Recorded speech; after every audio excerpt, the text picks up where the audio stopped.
Suatu hari ini kita bedakan pemimpin, persepsi kepemimpinan di dalam Islam.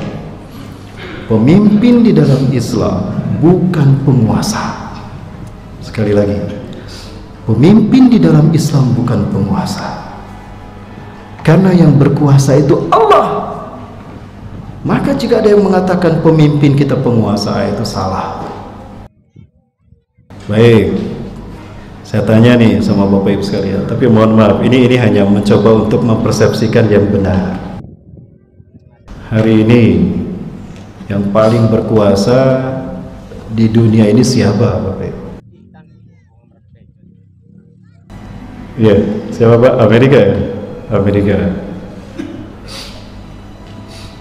Atau yang paling berkuasa di negara kita siapa? Presiden kan? Presiden yang berkuasa di negara kita. Nah, sekarang saya tanya nih, jujur ya, mau jujur kan? Oh ya Allah, saksikan ya Allah, mereka siap berkata jujur ya Allah.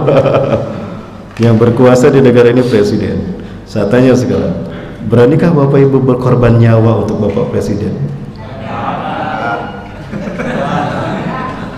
Belum jelas nih jawabannya. Sebentar. Berani Bapak Ibu berkorban nyawa untuk Bapak Presiden? Tidak.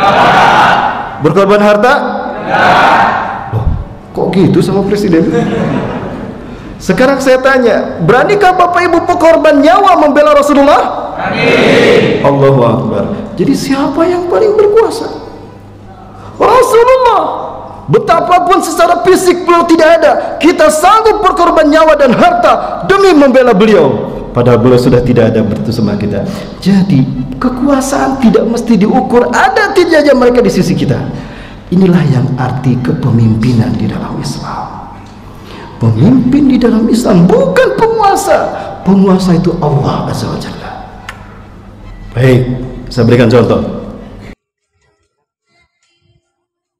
Suatu hari Rasulullah, kalau tidak salah ini dalam satu nas, Raja Najasyi ini berbicara pada Rasulullah SAW.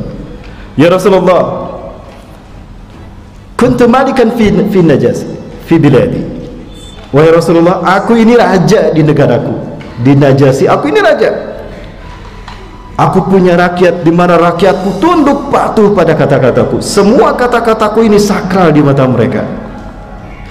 Tapi sekarang aku sudah masuk Islam ya Rasulullah. Anda adalah Nabi dan Rasulku dan aku wajib taat kepada Anda. Maka sekarang kami ikhlas untuk dipimpin oleh Anda. Sekarang Anda adalah raja kami. Ini mahkotanya saya serahkan. Mahkota itu diserahkan pada Rasulullah SAW. Maka apa kata Rasulullah? La, lastu bimungkin. Aku bukan raja. Raja itu kerajaan. Kalau negara, aku bukan presiden. Ya.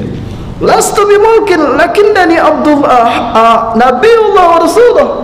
Aku ini bukan raja, aku Nabi Allah dan Rasulnya. Aku Nabi Allah dan Rasulnya.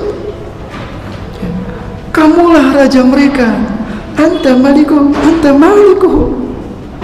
Amuhum bil Islam. Kamulah raja mereka, tapi pimpinlah mereka dengan Islam. Itu Rasulullah SAW sudah menjelaskan, beliau bukan raja, beliau bukan kepala negara. Fitnah kalau mengatakan demikian. Nanti saya saksikan, akan saya tuntut di hadapan Rasulullah nanti orang yang berkata begitu. Mudah-mudahan Rasulullah menjadi saksi buat saya. Saya akan somasi dia di hadapan Allah nanti.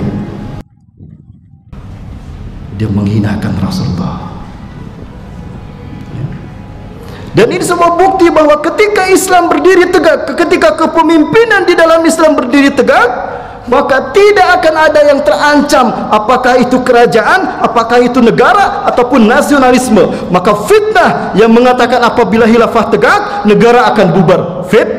Fitnah. Ini buktinya. Bahkan ketika Rasulullah SAW memimpin dunia, ketika khilafah memimpin dunia, mereka menaungi negara-negara dan kerajaan yang ada. Bahkan entitas Yahudi dan Nasrani, mereka terlindungi dari fitnah ketika Islam memimpin. Jadi tidak benar ketika kepemimpinan Islam itu tegak, negara akan bubar. Jadi kalaulah Habib Rizik Syihab pulang, ini negara nggak akan bubar. Cuman negara bisa menyaksikan siapa sebetulnya rakyat yang jadi salah tuh. Diedit gak nih Pak? Diedit ya. Jadi sekarang dunia bisa melihat siapa sebetulnya yang ada di hati rakyat. Saya atau Habib Rizik Syihab? Jadi bandingkannya dengan saya, karena saya nggak akan nuntut. Coba lihat Bapak Ibu, Allahu Akbar, dari mulai Cengkareng bandara sampai Petamburan, nggak habis tuh orang berbaris menyambutnya. Jadi yang ada di hati rakyat siapa ini? Saya apa Habib Rizik Syihab? Tuh kan Habib Rizik. Ya nggak apa-apa, saya nggak akan kesinggung Pak. Kan yang nanya saya nggak bilang presiden kan? Nah inilah kepemimpinan di zaman. Jadi sehebat apapun tipu daya itu ada, Allah tidak akan pernah lengah Bapak Ibu. Nah ini keyakinan yang harus kita tanamkan. Betapapun kezaliman merajalela, Allah tidak pernah lengah. Allah sedang menguji tauhid rububiyah kita. Allah bukan patung. Allah tidak diam saja. Ya, Allah sedang menyatakan itu di dalam Quran surat Ibrahim tuh. Nah, saya lupa lagi surat Ibrahim ayat keberapa. Bunyinya begini. وَلَا تَحْسَبَنَّ اللَّهَ غَافِلًا عَمَّا يَعْمَلُ الظَّالِمُونَ إِنَّمَا يُؤَخِّرُهُمْ لِيَوْمٍ تَشْخَصُ فِيهِ الْأَبْصَارُ. وَلَا تَحْسَبَنَّ اللَّهَ, dan jangan kamu sekali-kali mengira Allah lengah, Allah buta, Allah tuli menyaksikan apa yang terjadi di muka bumi akibat perbuatan zalim, apa yang dilakukan orang-orang zalim di muka bumi. Allah tidak lengah. Allah menyaksikan apa yang dilakukan orang-orang zalim di muka bumi ini.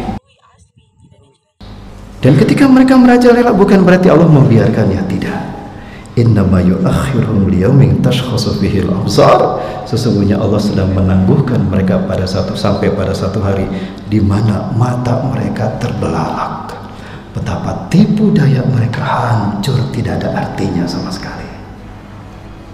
Ini Bapak Ibu. Jadi saya sedang menunggu seperti apa kuasa Allah yang akan diturunkan. Karena saya yakin Allah yang saya sembah hari ini adalah Allah yang memadamkan, yang mendinginkan api ketika Nabi Ibrahim dibakar. Betul? Karena saya yakin Allah yang saya sembah, yang kita sembah hari ini adalah Allah yang menurunkan kuasanya melalui tongkat Nabi Musa, belah tuh lautan dan tenggelam Fir'aun dengan kezaliman dan kesombongannya. Allah yang hari ini saya sembah adalah Allah yang telah mempermalukan Namrud di hadapan rakyatnya. Betapa sombong dia mengaku Tuhan, namun dia kalah mati oleh seekor nyamuk. Maka saya yakin ketika Allah yang saya sembah hari ini masih ada dan tetap akan ada, maka mukjizat itu tidak akan pernah terhenti selama hak dan batil itu tetap berperang. Betul? Dan saya yakin ketika hak dan batil berperang, maka yang menang adalah hak, betapapun kita tidak menyaksikannya. Allahu Akbar.